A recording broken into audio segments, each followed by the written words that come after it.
को कार्तिक मास के कृष्ण पक्ष की एकादशी की बहुत बहुत शुभकामनाएं। भगवान लक्ष्मी नारायण आप पर सदा अपनी कृपा बनाए रखें और सबकी मनोकामना पूरी करें। बोलिए एकादशी माता की जय हो। आज इस वीडियो में हम एकादशी के दिन सुनी जाने वाली सभी कहानियां सुनेंगे। सबसे पहले रमा एकादशी की व्रत कथा सुनाऊंगी और फिर एकादशी माता की कथा सुनाऊंगी। गुरुवार का दिन है तो केला सींचने की कहानी भी सुनाऊंगी। तुलसी माता की कहानी, तुलसी माता का भजन, एकादशी माता का भजन और फिर तुलसी माता की आरती और एकादशी माता की आरती भी करेंगे। साथ ही साथ भगवान विष्णु की और लक्ष्मी माता की कहानी भी सुनेंगे। तो चलिए शुरू करते हैं रमा एकादशी व्रत कथा के साथ। बोलिए विष्णु भगवान की जय हो। एक समय की बात है, भाव विह्वल होते हुए अर्जुन ने भगवान श्री कृष्ण से कहा, हे माधव, आप मुझे कार्तिक मास के कृष्ण पक्ष की एकादशी के बारे में बताइए। इस एकादशी का क्या नाम है, इस एकादशी में किस देवता का पूजन करना चाहिए और इस एकादशी का व्रत करने से किस फल की प्राप्ति होती है। कृपा करके सारी बातें मुझसे विस्तार से कहिए। अर्जुन की बातें सुनकर भगवान श्री कृष्ण ने कहा, हे अर्जुन, कार्तिक मास के कृष्ण पक्ष की एकादशी का नाम रमा एकादशी है। इस एकादशी का व्रत करने से सभी पापों का नाश होता है। अब मैं आपसे रमा एकादशी की व्रत कथा कहता हूँ, आप ध्यान से सुनो। ऐसा कहकर भगवान कृष्ण ने एकादशी व्रत की कथा कही। बहुत समय पहले मुचकुंद नाम का एक राजा राज्य करता था। इंद्र, वरुण, कुबेर, विभीषण सभी के साथ उसकी मित्रता थी। वह राजा बड़ा ही सत्यवादी था और विष्णु भक्त था। उसका राज्य बिल्कुल निष्कंटक था। उस राजा की चंद्रभागा नाम की एक कन्या थी, जिसका विवाह उसने राजा चंद्रसेन के पुत्र शोभन से किया था। वह राजा एकादशी का व्रत बड़े ही नियम से करता था और उसके राज्य में भी सभी कठोरता से इस नियम का पालन करते थे। एक समय की बात है, उसका दामाद शोभन अपने ससुराल में आया हुआ था। कार्तिक का महीना था। उस मास में महापुण्यदायिनी रमा एकादशी आई। इस दिन सभी व्रत कर रहे थे। तब चंद्रभागा ने सोचा कि मेरे पति तो बड़े कमजोर हृदय के हैं, वे एकादशी का उपवास कैसे करेंगे, जबकि मेरे पिता के यहाँ तो सभी को एकादशी का व्रत करने की आज्ञा है। यदि मेरे पति राजाज्ञा मानेंगे तो बड़ा कष्ट पाएंगे और अगर नहीं मानेंगे तो दंड के अधिकारी होंगे। चंद्रभागा को जिस बात का डर था वही हुआ। राजा ने आदेश जारी किया कि इस समय उनके दामाद उनके राज्य में पधारे हुए हैं, अतः सारी प्रजा के साथ वे भी एकादशी का व्रत करेंगे। दशमी तिथि आई तब सारे राज्य में ढिंडोरा पिटवा दिया गया। उसको सुनकर शोभन अपनी पत्नी के पास गया और कहने लगा, हे प्रिय, तुम मुझे कोई उपाय बताओ, क्योंकि मैं उपवास नहीं कर सकता। यदि मैं उपवास करूंगा, भूखा प्यासा रहूंगा तो अवश्य ही मर जाऊंगा। अपने पति की बातें सुनकर चंद्रभागा ने कहा, हे स्वामी, मेरे पिता के राज्य में तो एकादशी के दिन कोई भी भोजन नहीं कर सकता। यहाँ तक कि हाथी, घोड़े, ऊंट, पशु पक्षी भी तृण अन्न जल को ग्रहण नहीं करते। फिर भला मनुष्य कैसे भोजन कर सकते हैं। यदि आप व्रत नहीं कर सकते तो किसी दूसरे स्थान पर चले जाइए, क्योंकि यदि आप यहाँ पर रहेंगे तो आपको व्रत तो करना ही होगा। अपनी पत्नी की शोभन ने बातें सुनी और कहा, हे प्रिय, तुम्हारी राय तो उचित है, पर व्रत के डर से मैं किसी दूसरे स्थान पर नहीं जा सकता। चलो ठीक है, मैं व्रत करूंगा। अब परिणाम कुछ भी हो, भाग्य में जो लिखा होगा हो जाएगा। होने को भला कौन टाल सकता है। सभी के साथ शोभन ने भी एकादशी का व्रत किया। भूख प्यास से वह बहुत व्याकुल हो गया। सूर्य नारायण अब अस्त हो गए थे। जागरण के लिए रात्रि आ गई थी। वह रात शोभन को असहनीय दुख देने वाली थी। दूसरे दिन सूर्योदय से पहले ही भूख प्यास के कारण उसके प्राण निकल गए। तब राजा ने शोभन के मृत शरीर को जल प्रवाहित करा दिया और अपनी पुत्री से कहा कि वह सती न हो, भगवान विष्णु पर भरोसा रखे। चंद्रभागा अपने पिता की आज्ञा से सती नहीं हुई। अपने पिता के घर में रहकर ही वह भगवान विष्णु की पूजा करने लगी। हर माह की एकादशी का व्रत करने लगी। उधर रमा एकादशी के व्रत के प्रभाव से शोभन को जल से निकाल लिया गया। भगवान विष्णु की कृपा से उसे मंदराचल पर्वत पर धन धान्य से परिपूर्ण और शत्रु रहित देवपुर नाम का एक उत्तम नगर प्राप्त हुआ। उसे वहां का राजा बना दिया गया। उसके महल में रत्नों के और स्वर्ण के खंभे लगे हुए थे। राजा शोभन स्वर्ण और मणियों के सिंहासन पर सुंदर वस्त्र और आभूषण धारण किए बैठा था। गंधर्व और अप्सराएं नृत्य करके उसकी स्तुति कर रहे थे। उस समय तो राजा शोभन मानो दूसरे इंद्र प्रतीत हो रहे थे। उन्हीं दिनों मुचकुंद नगर में रहने वाले सोम शर्मा नाम के एक ब्राह्मण तीर्थ यात्रा पर निकले। घूमते घूमते वह राजा शोभन के राज्य में पहुंचे। उन्होंने उसे देखा तो तुरंत ही पहचान लिया। वह ब्राह्मण उन्हें राजा का जमाई जानकर उनके पास गए। राजा शोभन ब्राह्मण को देखकर अपने आसन से उठ खड़े हुए और अपने ससुर और अपनी पत्नी की कुशलक्षेम पूछने लगे। राजा शोभन की बातें सुनकर ब्राह्मण सोम शर्मा ने कहा, हे राजन, हमारे राजा कुशल से हैं और आपकी पत्नी भी कुशल से है। अब आप अपना हाल बताइए। आप तो रमा एकादशी के दिन अन्न जल न ग्रहण करने के कारण प्राण त्याग दिए थे। मुझे बड़ा ही विस्मय हो रहा है। ऐसा विचित्र और सुंदर नगर, जिसे न मैंने कभी देखा न कभी सुना, आपको किस तरह से प्राप्त हुआ? इस पर शोभन ने कहा, हे देव, यह सब कार्तिक मास के कृष्ण पक्ष की रमा एकादशी के व्रत का फल है। उसी से मुझे यह अनुपम नगर प्राप्त हुआ, परंतु यह नगर अस्थिर है। शोभन की बातें सुनकर ब्राह्मण ने कहा, हे राजन, आपका यह नगर अस्थिर क्यों है और स्थिर किस प्रकार होगा? आप मुझसे कहिए। यदि इसे स्थिर करने के लिए मैं कुछ कर सकता हूँ तो उस उपाय को मैं जरूर करूंगा। राजा शोभन ने कहा, हे ब्राह्मण देव, मैंने एकादशी का व्रत विवश होकर, श्रद्धा रहित होकर किया था।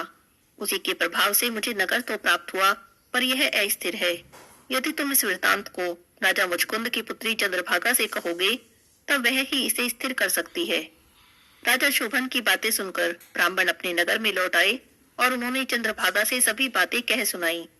इस पर राजकन्या चंद्रभागा ने कहा, हे ब्राह्मण देव, आप क्या वह सब दृश्य अपनी आंखों से देख कर आए हैं या अपना कोई स्वप्न कह रही हैं? जब चंद्रभागा की बातें सुनकर ब्राह्मण ने कहा, हे राजकन्या, मैंने तुम्हारे पति शोभन और उनके नगर को अपनी आंखों से प्रत्यक्ष देखा है, पर वह नगर अस्थिर है। यदि तुम कोई ऐसा उपाय करो कि जिससे वह स्थिर हो जाए। तब ब्राह्मण की बातें सुनकर चंद्रभागा ने कहा, हे ब्राह्मण देव, आप मुझे उस नगर में ले चलिए। मैं अपने पति को देखना चाहती हूँ। मैं अपने व्रत के प्रभाव से उनके नगर को स्थिर कर दूंगी। चंद्रभागा के वचनों को सुनकर ब्राह्मण उसे मंदराचल पर्वत के पास वामदेव के आश्रम में ले गए। वामदेव ने उनकी कथा को सुना और चंद्रभागा का मंत्रों से अभिषेक किया। चंद्रभागा मंत्रों और व्रत के प्रभाव से दिव्य देह धारण कर अपने पति के पास चली गई। शोभन ने अपनी पत्नी चंद्रभागा को आया देखकर प्रसन्नता से उसे अपने आसन पर अपने पास बिठा लिया। तब चंद्रभागा ने कहा, हे स्वामी, अब आप मेरे पुण्य को सुनिए। जब मैं अपने पिता के घर में 8 वर्ष की थी, तब से ही मैं सविधि एकादशी का व्रत करती हूँ और भगवान विष्णु की पूजा करती हूँ। उन्हीं व्रत के प्रभाव से आपका यह नगर स्थिर हो जाएगा और सभी कर्मों से परिपूर्ण होकर प्रलय के अंत तक स्थिर रहेगा। चंद्रभागा दिव्य स्वरूप धारण करके दिव्य वस्त्र अलंकारों से सजकर अपने पति के साथ सुख से वहां रहने लगी। भगवान कहते हैं, हे अर्जुन, ये मैंने तुमसे रमा एकादशी की कथा कही। जो मनुष्य रमा एकादशी के व्रत को करते हैं, उनके सभी पाप नष्ट हो जाते हैं। जो मनुष्य रमा एकादशी व्रत की कथा को सुनते हैं, वह अंत समय में विष्णु लोक को प्राप्त करते हैं। बोलिए विष्णु भगवान की जय हो। एकादशी माता की जय हो। अब सुनते हैं एकादशी माता की कहानी। बोलिए एकादशी माता की जय हो। एक बार सतयुग में एक महाभयंकर दैत्य हुआ। उसका नाम मूर था। उस दैत्य ने इंद्रादिक सभी देवताओं पर विजय प्राप्त कर ली और उन्हें उनके पद से हटा दिया। तब इंद्र ने भगवान शंकर से प्रार्थना की कि हे भोलेनाथ, हम सभी देवता मूर दैत्य के अत्याचार से बहुत दुखी हैं और मृत्यु लोक में अपना जीवन व्यतीत कर रहे हैं। राक्षसों के भय से हम बहुत दुख और कष्ट भोग रहे हैं। मैं खुद भी बहुत दुखी हूँ, बहुत भयभीत हूँ। अन्य देवताओं की तो क्या ही बात कहूँ। अतः हे कैलाशपति, कृपा करके आप मूर दैत्य के अत्याचार से बचने का कोई उपाय हमें बताइए। देवराज की प्रार्थना सुनकर भगवान शंकर बोले, हे देवेंद्र, आप भगवान श्री हरि के पास जाइए। मधु कैटभ का संहार करने वाले भगवान अवश्य ही देवताओं को इस भय से भी मुक्त करेंगे। महादेव जी के आदेश पर इंद्रादिक सभी देवता क्षीर सागर में गए। वहां पर भगवान श्री हरि शेष शैया पर विराजमान थे। इंद्र सहित सभी देवी देवताओं ने भगवान विष्णु के समक्ष उपस्थित होकर उनकी स्तुति की। हे तीनों लोकों के स्वामी, आप स्तुति करने के योग्य हैं। हम सभी देवता आपको कोटि कोटि प्रणाम करते हैं। हे दैत्यों के संहारक, हम आपकी शरण में हैं, आप हमारी रक्षा करें। हे त्रिलोकपति, हम सभी देवता दैत्यों के अत्याचारों से भयभीत होकर आपकी शरण में आए हैं। इस समय दैत्यों ने हमें स्वर्ग से निकाल दिया है। हम सभी देवता बड़ी ही दयनीय स्थिति में मृत्यु लोक में विचरण कर रहे हैं। आप हमारे रक्षक हैं, हमारी रक्षा कीजिए। हे कैलाशपति, हे जगन्नाथ, हमारी रक्षा कीजिए। देवताओं की पुकार को सुनकर भगवान श्री हरि ने कहा, हे देवगणों, ऐसा कौन सा दैत्य है जिसने देवताओं को जीत लिया? आप सभी किसके भय से पृथ्वी लोक में भटक रहे हैं? क्या वह दैत्य इतना बलवान है जिसने इंद्र सहित सभी देवताओं को जीत लिया है? निर्भय होकर मुझे सब हाल बताओ। भगवान विष्णु के वचनों को सुनकर देवराज इंद्र बोले, हे प्रभु, प्राचीन काल में ब्रह्मवंश में उत्पन्न हुआ नाड़ी जंगम नाम का एक असुर था। उसका मूर नामक एक पुत्र है जो चंद्रवती नामक नगरी में रहता है। उसने अपने बल से मृत्युलोक और देवलोक को जीत लिया है, सभी देवताओं को देवलोक से निकाल दिया है और अपने दैत्य कुल के असुरों को इंद्र, अग्नि, यम, वरुण और चंद्रमा लोकपाल बना दिए हैं। वह स्वयं सूर्य बनकर पृथ्वी को तापता है, स्वयं मेघ बनकर जल की वर्षा करता है। अतः आप इस बलशाली भयानक असुर का संहार करें और देवताओं की रक्षा करें। ऐसे वचनों को सुनकर भगवान विष्णु ने कहा, हे देवताओं, मैं आपके शत्रु का शीघ्र ही संहार करूंगा। आप सब इसी समय मेरे साथ चंद्रवती नगरी में चलिए। देवताओं की पुकार पर भगवान विष्णु तुरंत ही उनके साथ चल दिए। उधर दैत्यराज मूर ने अपने तेज से जान लिया कि श्री विष्णु युद्ध की इच्छा से आ रहे हैं। अतः अपने राक्षस योद्धाओं के साथ वह युद्ध भूमि में आकर गरजने लगा। देखते ही देखते महाभयंकर युद्ध शुरू हो गया। युद्ध शुरू होते ही अनगिनत असुर अनेक अस्त्रों और शस्त्रों को धारण कर देवताओं से युद्ध करने लगे। देवता तो पहले से ही डरे हुए थे, अधिक देर तक राक्षसों का सामना नहीं कर सके और वहां से भाग खड़े हुए। तब भगवान विष्णु स्वयं युद्ध भूमि में आ गए। दैत्य पहले से भी ज्यादा जोश में भरकर भगवान विष्णु से युद्ध करने लगे। वे अपने अस्त्र शस्त्र उन पर भयंकर प्रहार करने लगे। दैत्यों के आक्रामक वारों को श्री विष्णु अपने चक्र और गदा के प्रहारों से नष्ट करने लगे। इस युद्ध में अनेक दैत्य सदा के लिए मृत्यु की गोद में समा गए, पर दैत्य राजमोर अभी भी भगवान विष्णु के साथ युद्ध कर रहा था। उसका तो जैसे बाल भी पाका नहीं हुआ था। भगवान विष्णु मुर को मारने के लिए जिन जिन शस्त्रों का प्रयोग करते, वे सब उसके तेज से नष्ट होकर उस पर पुष्पों के समान गिरते। अनेक अस्त्रों और शस्त्रों का प्रयोग करने पर भी भगवान विष्णु उससे नहीं जीत सके। तब वे आपस में मल्ल युद्ध करने लगे। भगवान श्री हरि उस असुर से देवताओं के लिए हजारों वर्षों तक युद्ध करते रहे, पर उससे नहीं जीत सके। अंत में भगवान विष्णु शांत होकर विश्राम करने की इच्छा से बद्रिकाश्रम स्थित 38 कोस लंबी एक द्वार वाली हेमवती नाम की गुफा में प्रवेश कर गए। उस गुफा में प्रभु ने शयन किया। भगवान विष्णु के पीछे पीछे वह दैत्य भी गुफा में चला गया। भगवान श्री हरि को उसने सोता देखा तो उसे मारने को तैयार हो गया। अभी वह सोच ही रहा था कि मैं आज अपने चिर शत्रु को मारकर हमेशा हमेशा के लिए निष्कंटक हो जाऊंगा, पर उसकी यह इच्छा पूरी नहीं हुई, क्योंकि उसी समय भगवान विष्णु की देह से दिव्य वस्त्र धारण किए एक अत्यंत मोहिनी कन्या उत्पन्न हुई। राक्षस को ललकार कर उससे युद्ध करने लगी। थोड़ी ही देर में उस कन्या ने उसे धक्का मारकर मूर्छित कर दिया और मूर्छा टूटने से पहले ही उसके सिर को काटकर धड़ से अलग कर दिया। सिर के कटते ही वह असुर पृथ्वी पर गिर गया और उसकी मृत्यु हो गई। बाकी बचे असुर अपने राजा का ऐसा दुखद अंत देखकर भयभीत होकर भाग गए। भगवान विष्णु जब निद्रा से जागे तब उस असुर को उन्होंने मरा देखा तो उन्हें बड़ा आश्चर्य हुआ और सोचने लगे कि इतने महाबली असुर को किसने मारा है। तब वह कन्या श्री हरि से हाथ जोड़कर बोली, हे जगदीश्वर, इस असुर को मैंने ही मारा है।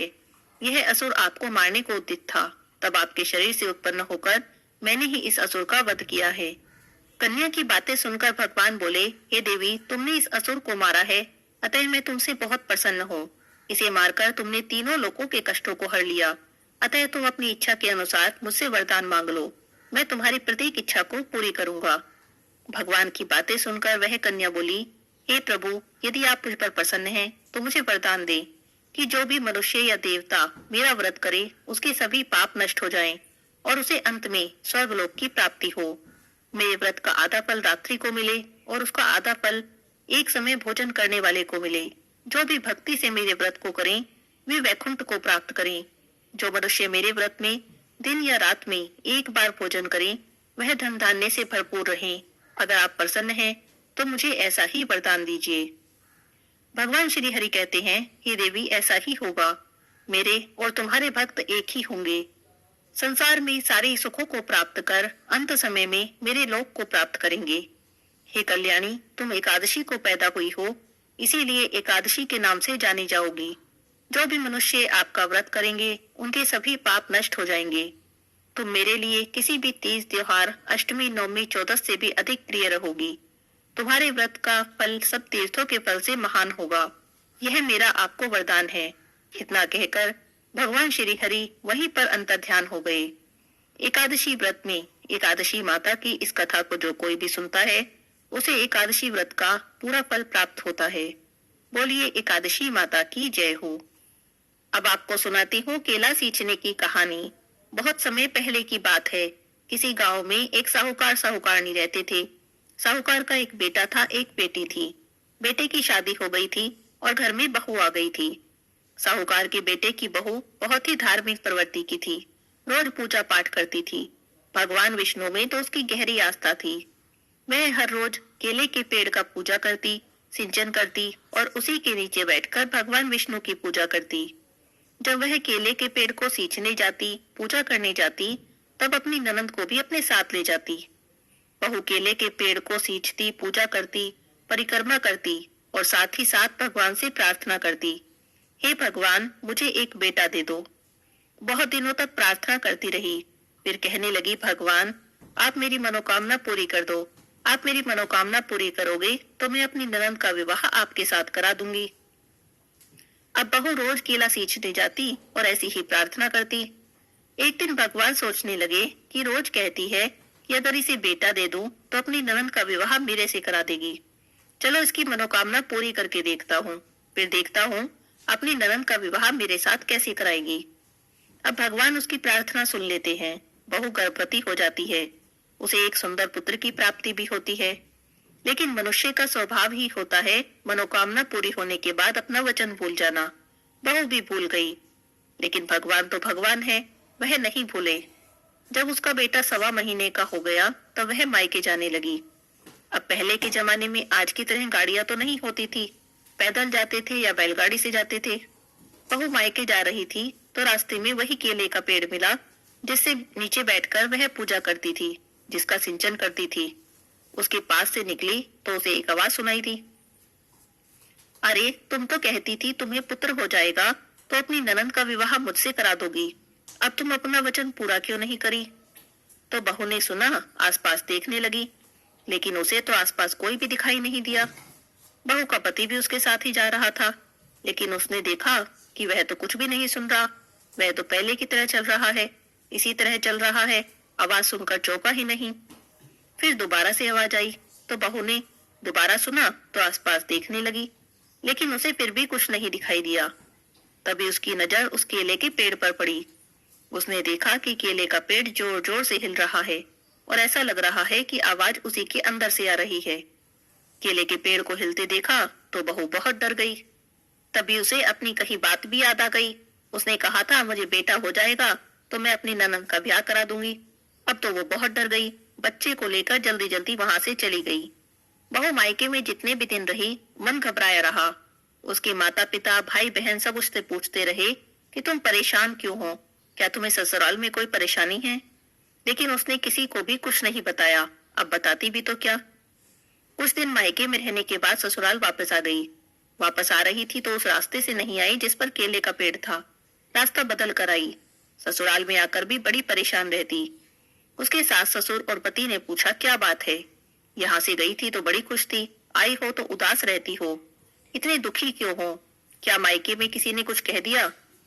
तो बहू कहने लगी, नहीं जी, मुझे मायके में किसी ने कुछ नहीं कहा, बस मेरी तबीयत कुछ ठीक नहीं है, इसीलिए परेशान हूँ। तो सब लोग कहने लगे कोई बात नहीं, तुम कुछ दिनों के लिए आराम करो।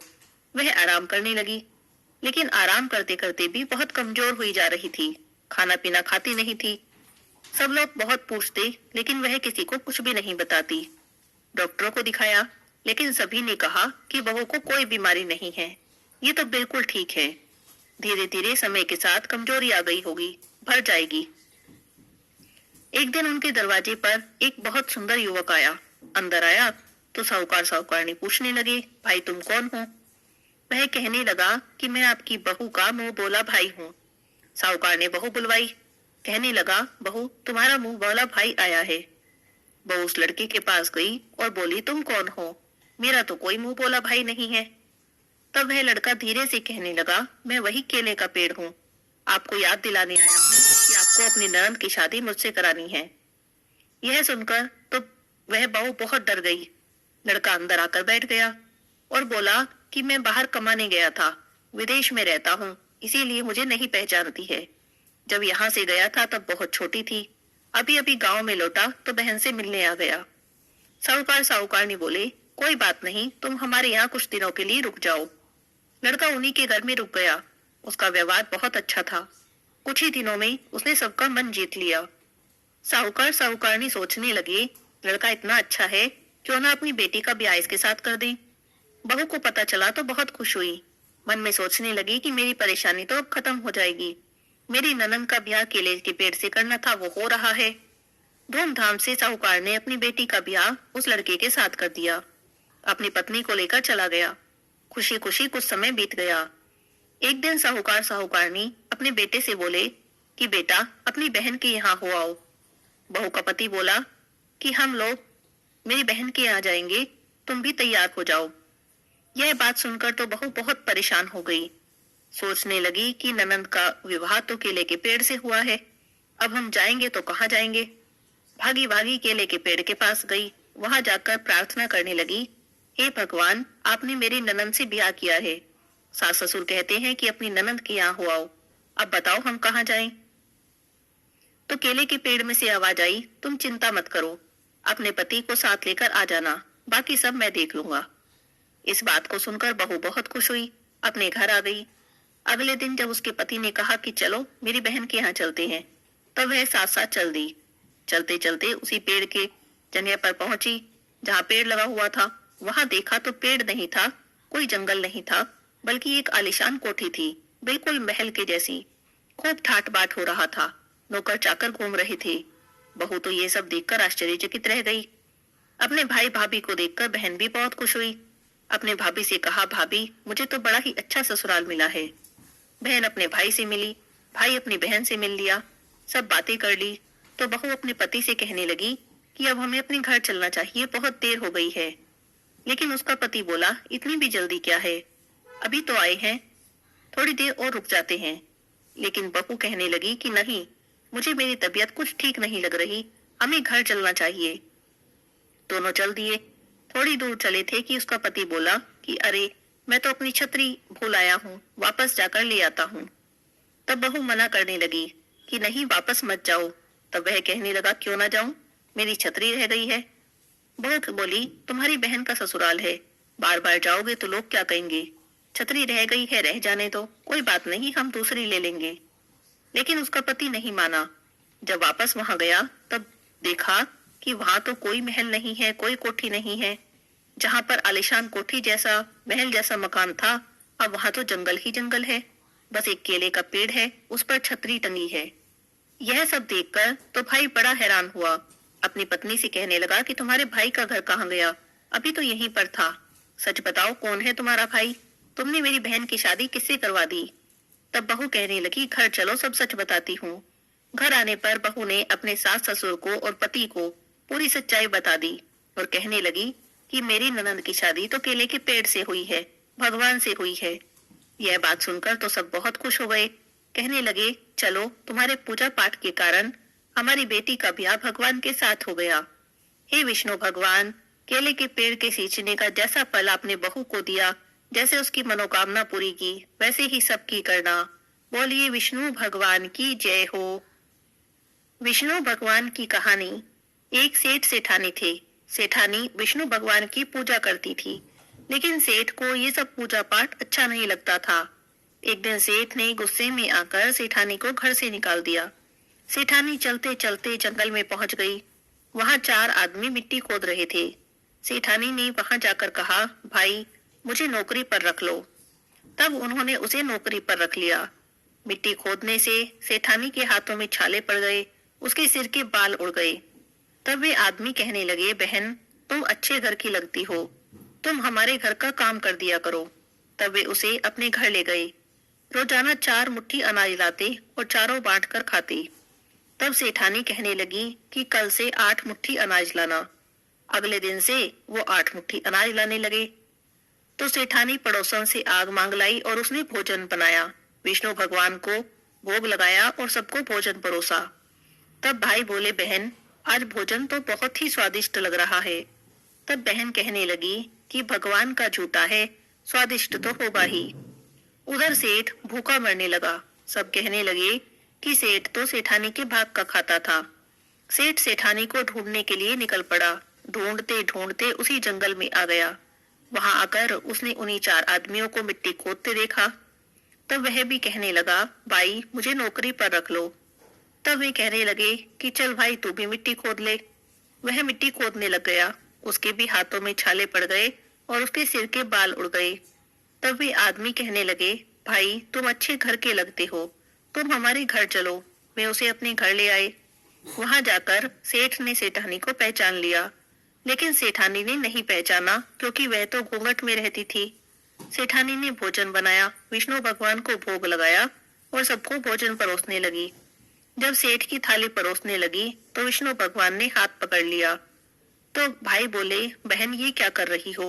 तब बहन बोली, भाई मैं तो कुछ भी नहीं कर रही, मेरा तो हाथ विष्णु भगवान ने पकड़ लिया है।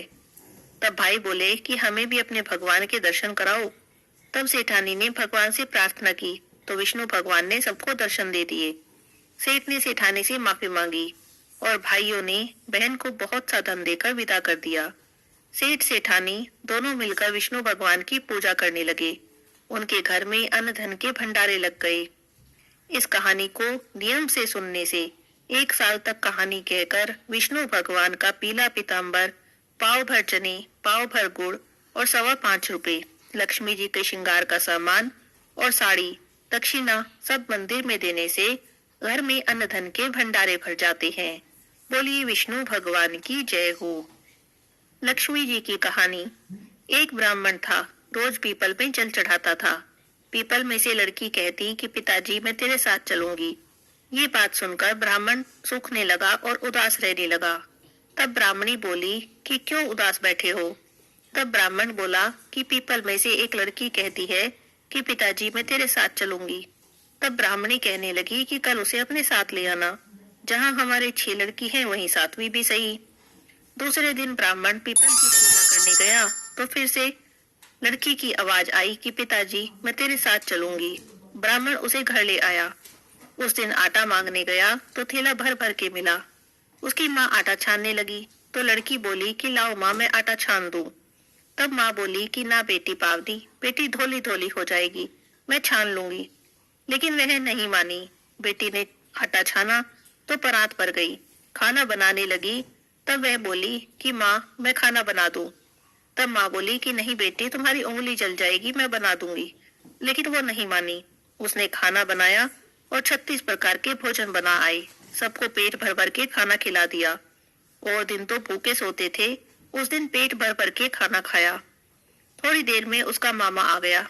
बोला, जीजी मुझे तो भूख लगी है, मैं तो खाना खाऊंगा। अब उसकी माँ उदास होकर बैठ गई। तब सोचने लगी कि सबने खाना खा लिया, अब इसे खाना कहाँ से खिलाऊं। तो बेटी ने पूछा, माँ उदास क्यों बैठी हो? तब वो बोली कि तुम्हारा मामा आया है, खाना खाएगा।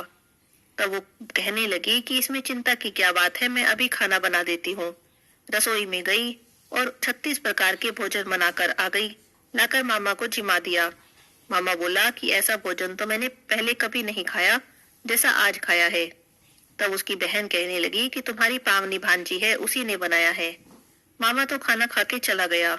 शाम हुई तो कहने लगी कि माँ चौका लगाकर चौके का दिया जला देना, मैं तो कोठे में ही सोऊंगी। तब उसकी माँ कहने लगी कि नहीं बेटी तुम डर जाओगी। तब वो बोली, ना मैं तो कोठे में ही सोऊंगी। कोठे में जाकर सो गई। आधी रात को उठी और चारों तरफ जो देखा तो चारों घर में धन ही धन हो गया। बाहर जाने लगी तो बाहर एक बूढ़ा ब्राह्मण सो रहा था। पूछा, बेटी तू कहाँ जा रही है? वह बोली कि मैं तो लक्ष्मी माता थी, इसकी 6 बेटी है, इसका दरिद्र दूर करने आई थी। तुझे करवाना हो तो तू भी करवा ले। उसके घर में भी अपनी दृष्टि डाली तो उसके घर में भी धन के भंडारे भर गए। सवेरे उठी तो ढूंढ मची कि पावनी बेटी कहाँ गई। तब ब्राह्मण कहने लगा कि वो तो लक्ष्मी माता थी, तुम्हारे साथ साथ मेरा भी दरिद्र दूर कर गई। जैसे लक्ष्मी माता ने उनका दरिद्र दूर किया, सबका दूर